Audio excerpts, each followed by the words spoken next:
We are currently working our way north along the British Columbia coastline as we make our way to Alaska. After sailing up the central coastline in the last episode, we have made it to where we start to see the snow-capped mountains grow in size, as do the animals. And we transit the final long passage on our way to Alaska, the Grenville Channel, also known as the Ditch.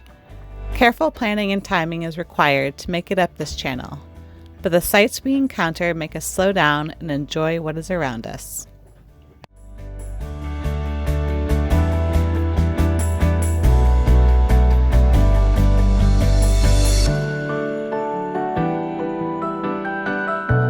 We are anchored in Bottleneck Cove, a stunning anchorage on Roderick Island on the Inside Passage. After dropping our anchor, we got in the dinghy to explore the land around us, and we quickly realized just how deep into the wild we were. Witnessing a sea wolf in the wild is a truly extraordinary experience, especially in the pristine wilderness of British Columbia's Great Bear Rainforest. The sea wolf, a rare and elusive subspecies of the gray wolf, is perfectly adapted to life in this coastal environment. Unlike their forest-dwelling relatives, sea wolves are known for their remarkable ability to thrive in the challenging coastal ecosystem. To see one in person is nothing short of magical. These wolves are more isolated from the mainland population, and their behavior and appearance are uniquely shaped by their environment. Their thick fur is often darker than that of other wolves, helping them blend into the lush, misty forests and the rocky shorelines.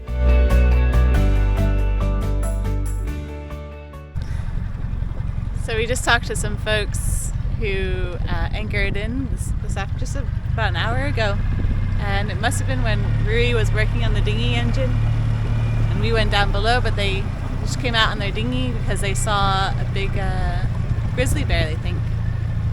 They saw it in the binoculars, and it was in the trees just along the edge here where we're dinghying around, and they came out on their dinghy to see if they could get a closer shot. And then they saw the wolf the same time we did, I guess. But, oh man, I hope, now I'm like, you have to come back out later to see the grizzly. If it comes back out, we're coming back out.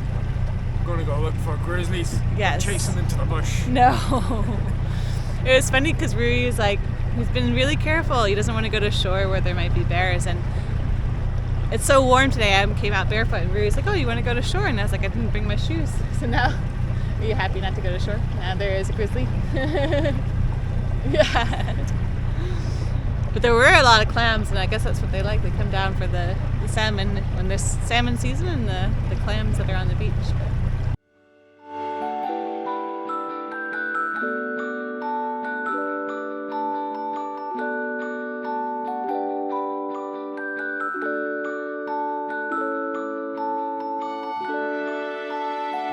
We are really starting to get to see the beauty of this area of British Columbia, but we had to keep moving along. We could have stayed in Bottleneck Cove for a lot longer, exploring and just watching the animals. But there's more to see as we make our way north, winding through the mountains carved by the glaciers.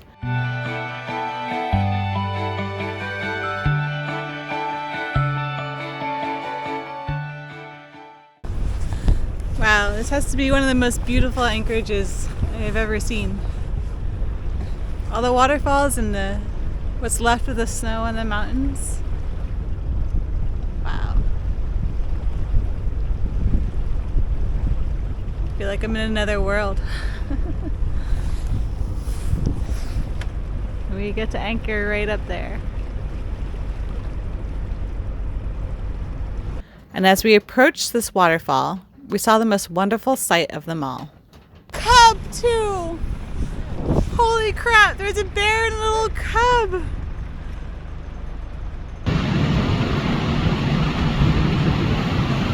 There's little cubs! There's 2 cubs! There's 3 cubs!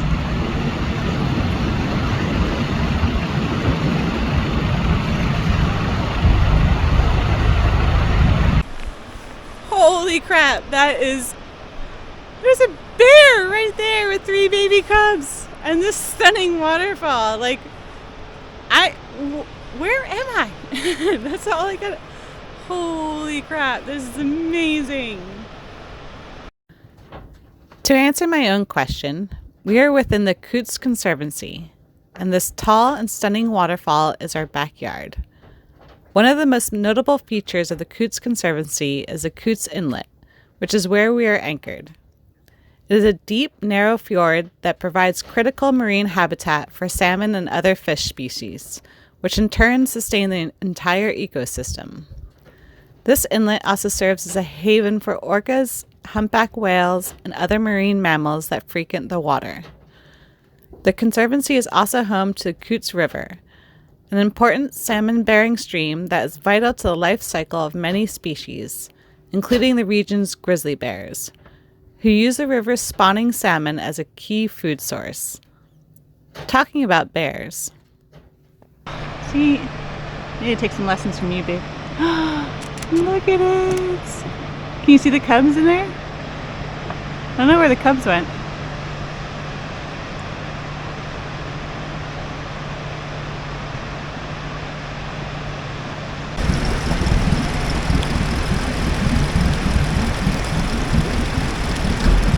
So we just came on the dinghy and the cubs are just playing in the grass. They're not even like out and about right now. I was trying to get pictures of them, but they're all laying down in the grass, letting Mama Bear eat. Oh, there she is. There's the little one.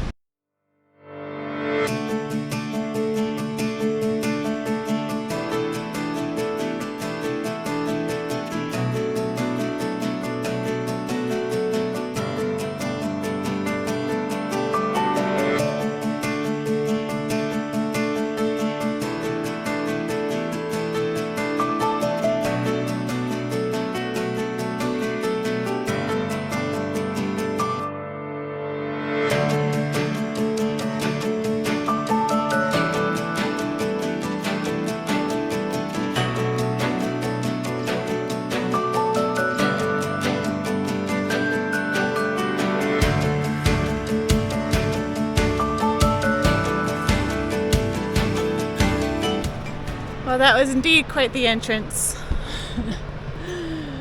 And just the sunlight right now too, just coming down the waterfall. It's like, you can't ask for a better picture behind your boat. What do you think of our backyard today, baby? It's a beautiful backyard.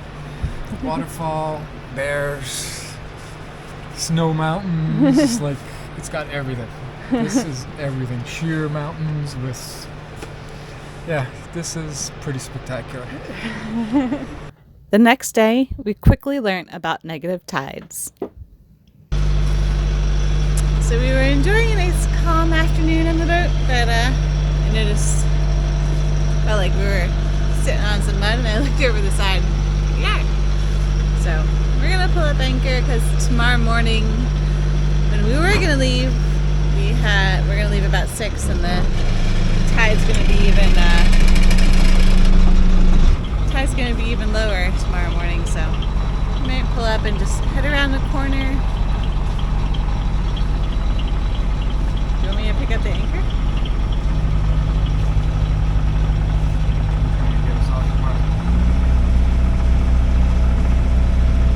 Might not be able to get off the mud.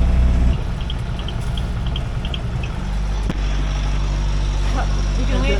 With the windlass, you can drag us off. Exactly. Alright. I guess we gotta go pull ourselves off the mud.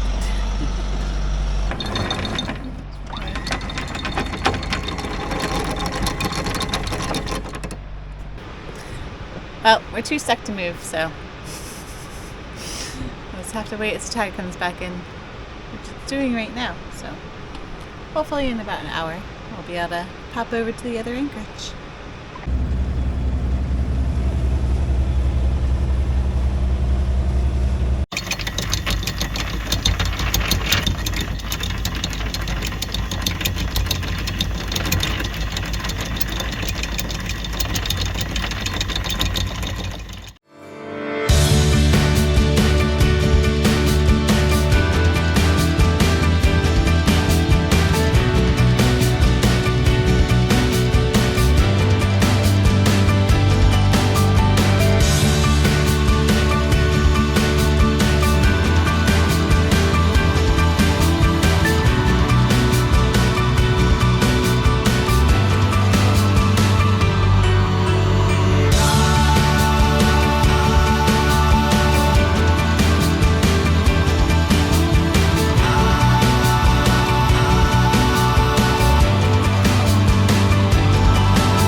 that, that means we might get some current in the next channel, which would be actually absolutely fantastic. But yeah, just motoring along and enjoying all the sights around. So still got a long way to go though. Hopefully we'll get to sail a little bit after we get out of this channel.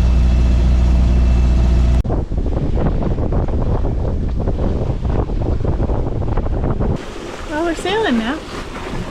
There's a little bit of a breeze and our motor doesn't seem to be getting any fuel.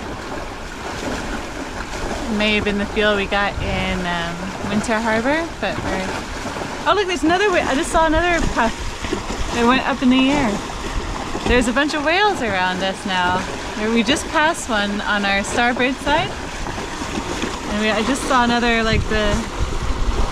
Just keep going around in circles. Look at that, look at that. So, yeah, it's kind of nice. Hopefully we'll be able to drop anchor and fix whatever's going on with the fuel. But at least we have some breeze to sail. Oh, that's good. So yeah, it's pretty cool. A bunch of whales around us. Alright, so I just pulled the fuel filter off because the wind has died and we're just drifting around. So, but fuel filter looks pretty good actually. The fuel was clear, nothing in it. So I think we'll check the line to the fuel filter. Well, get the diesel can and fill this up so when you put it on it's right. Oh yeah, you gotta do that. Alright, trying to figure this out. Oh, turns out our fuel gauge is not working. We were empty. So I just put a bit of fuel in and we're gonna head over to this fuel dock. And I guess tie it there for the night. Oh well. We got another early start, as we are now heading into the Grenville Channel, or the ditch as it's commonly referred to. The fog burned off as we set off along this 45-mile long strait between Pitt Island and the last town we will stop at before sailing into Alaska, Prince Rupert.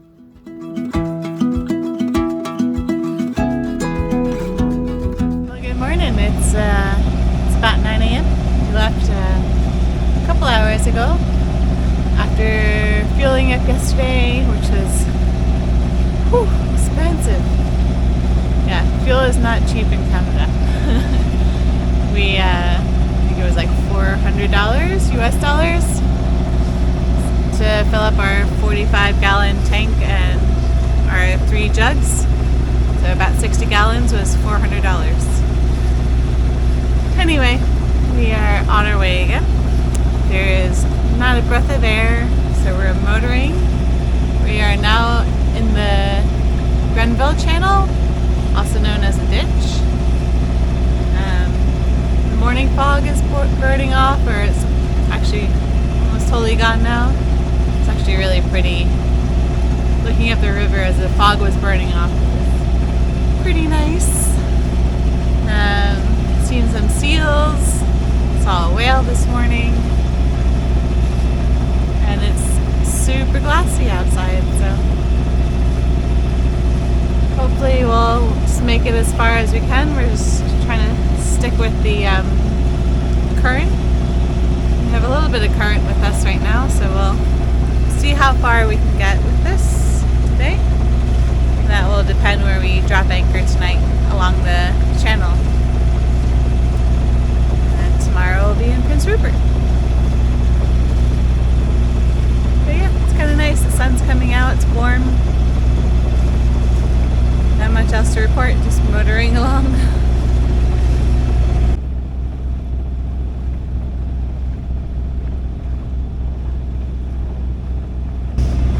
So we're just getting through like the narrow part of Grenville Channel. There's some crazy currents ripping through here.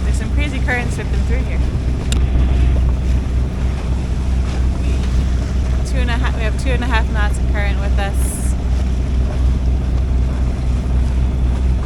And it's pretty pretty busy in here. There's 2 boats that passed me, 2 tugboats, and then there's the BC ferries that is coming down up ahead of us. It's pretty narrow. Kind of reminds me of like a smaller version of the Panama Canal. Yeah, but it's nice. We have like 2 currents, 2.5 knots of current with us. Oh, nice. You're doing it. Well, right now, but we'll see how long it lasts.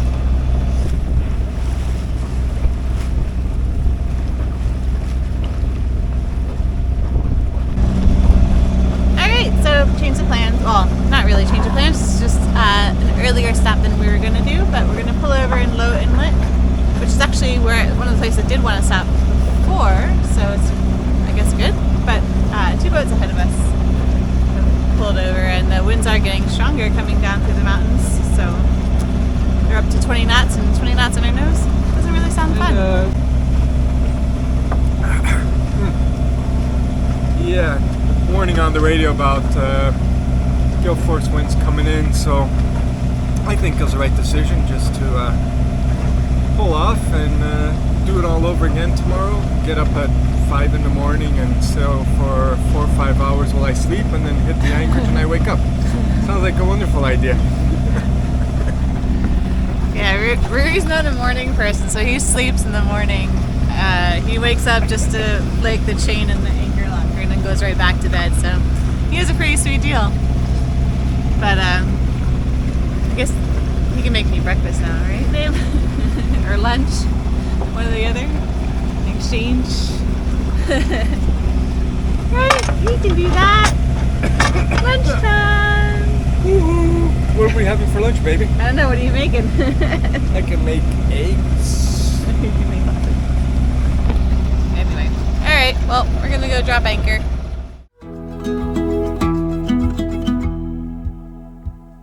This is Low Inlet, a popular place to stop along the Grenville Channel due to the rushing waterfall, which is full of salmon during the right time of year when they go to spawn, and where the bear come to hang out at to grab a bite to eat.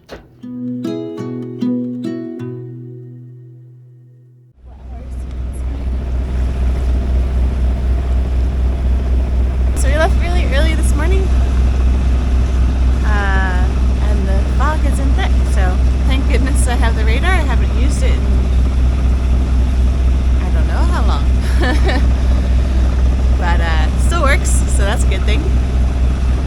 And no boats in front of us. But yeah, fog is thick. The current's against us right now. It should be changing over in about an hour or so. Just had to get going early because we've got a long way to go today.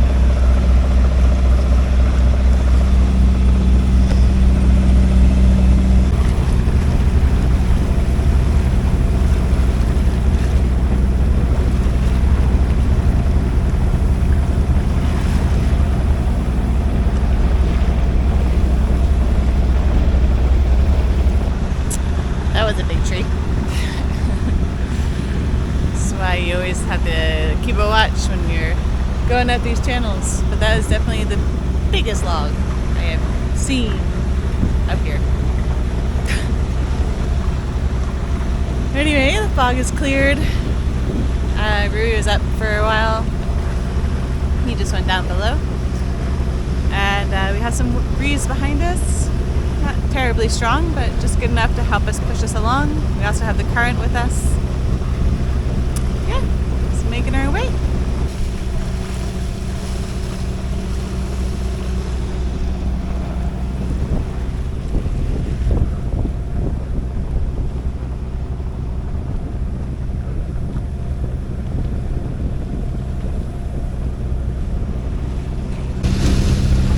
Alright, so we finally made it through the Grenville Channel, and got some winds coming in from the outside, so it's pretty nice. First time we've done 7 knots, I think, since we came into Winter Harbor on Vancouver Island. We are dragging the dinghy, so we have to slow down a little bit. But yeah, it's nice to have the wind again. Nice to be able to sail, even though the motor's still on. Who knows, we might die when we go behind this next island, but for the short time we have it, it's nice to sail.